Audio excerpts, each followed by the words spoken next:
ain't nobody with me, nigga. None of them. None of them. To the point where they don't even want to be on the same record with me because they know they can't with me. You know, I ain't simple like his wife, and neither was Aaliyah. I guess that's why he had her killed.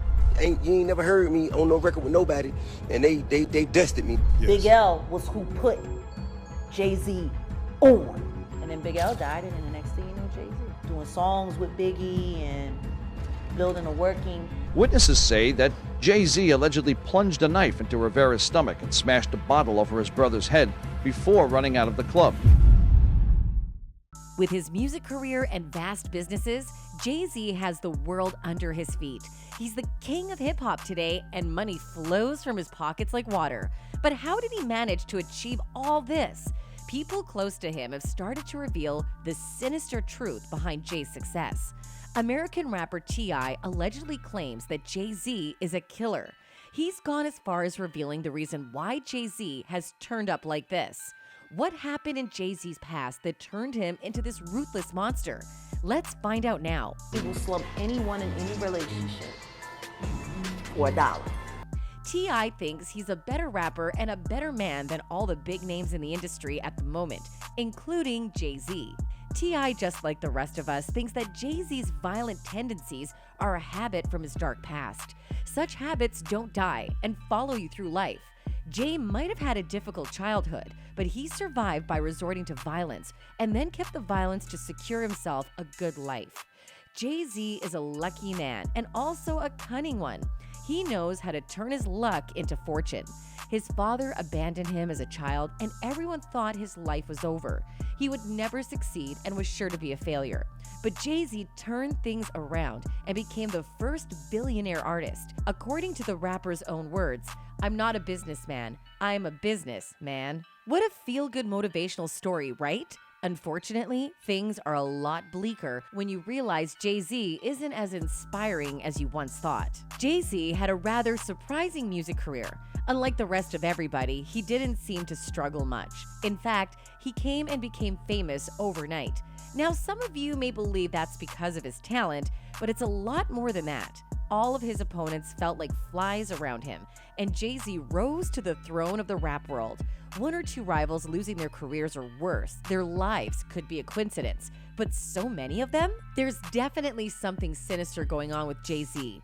Rapper Jaguar voiced the fears that go through all our minds. Biggie died, Tupac died. There was the fight between who was the top rapper now, Nas and Jay-Z, and then the next thing you know, Nas has a nervous breakdown and he's taken out of the game, and it's all Jay-Z. Jaguar seems to be very sure that Jay-Z has achieved his wealth and status by evil means. That man is greedy and worships money. Everything in his life is just a step towards more money, more fame, or more power. He won't stop at anything to achieve what he wants. He will slump anyone in any relationship for $1. Look at how he did Dame. If you're a halfway intelligent person, when do you start questioning how lucky some motherfuckers keep getting? When we say anything, we mean anything, be it stealing, threats, or even murder. Jay-Z is a violent man who won't even stop from hurting people to get things his way. Once at a club, he got into a fight with a record producer, and instead of sitting and solving their fight like a man, Jay-Z pulled out a knife. This shocked everyone by then, but it was too late to stop him. Jay-Z ended up stabbing the record producer and made it to the headlines as the violent rapper who tried to kill someone.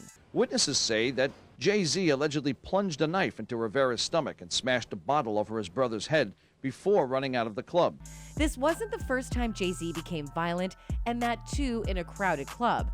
The rapper got physical with another man some years ago by hitting him with a bottle over his head.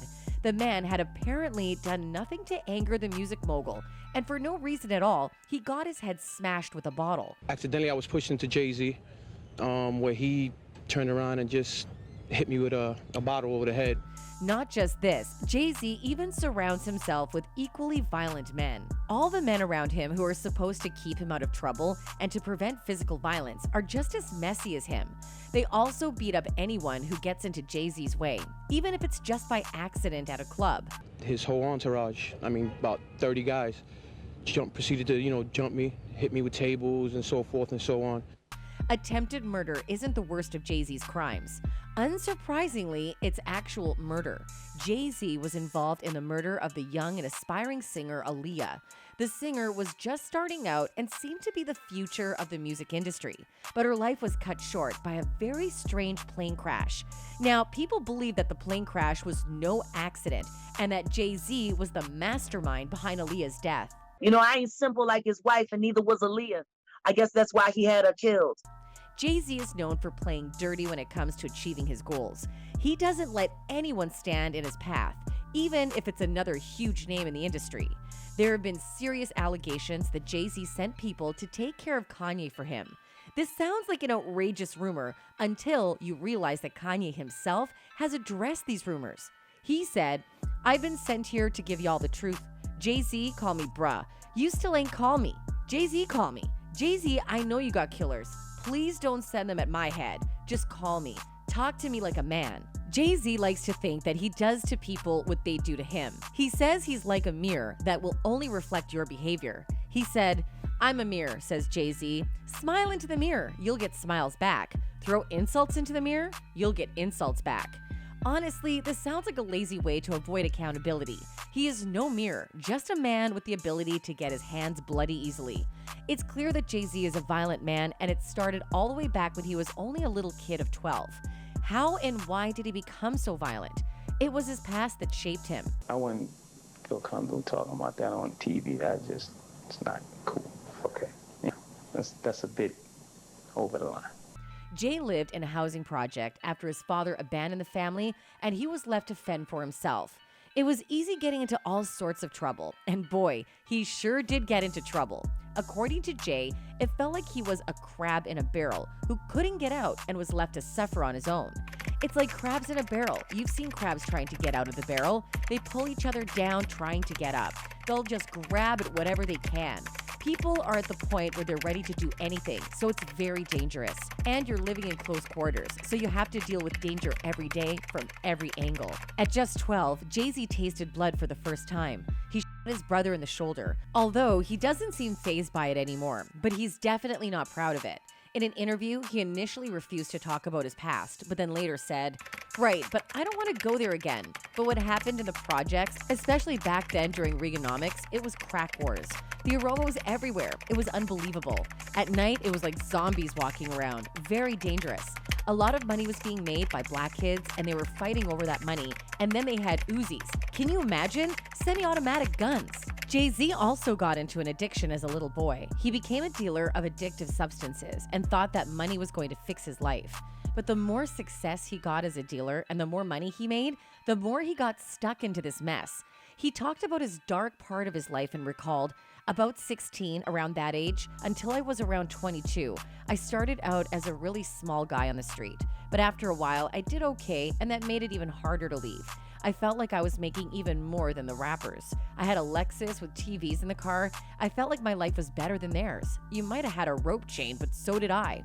Some fans are optimistic that Jay has turned his life around and that all this violence is just a thing from his past. One person commented, "Growing up poor in a terrible neighborhood and being influenced by a lot of violent people is an environment that would wreak havoc on most adolescent minds. Jay-Z is an adult now with a good life and a family. I'm not absolving him of his crimes. I'm simply suggesting he could have become a better person than he was as a young thug." Others think that it's a shame that he still gets to enjoy his career and business opportunities, even though he is violent and dangerous. One Redditor wrote, "To add insult to injury, it doesn't even get him canceled professionally either. In the culture where he and people like Chris Brown exist, being a violent criminal just gives you cred." That's it for today, folks. Until next time, goodbye.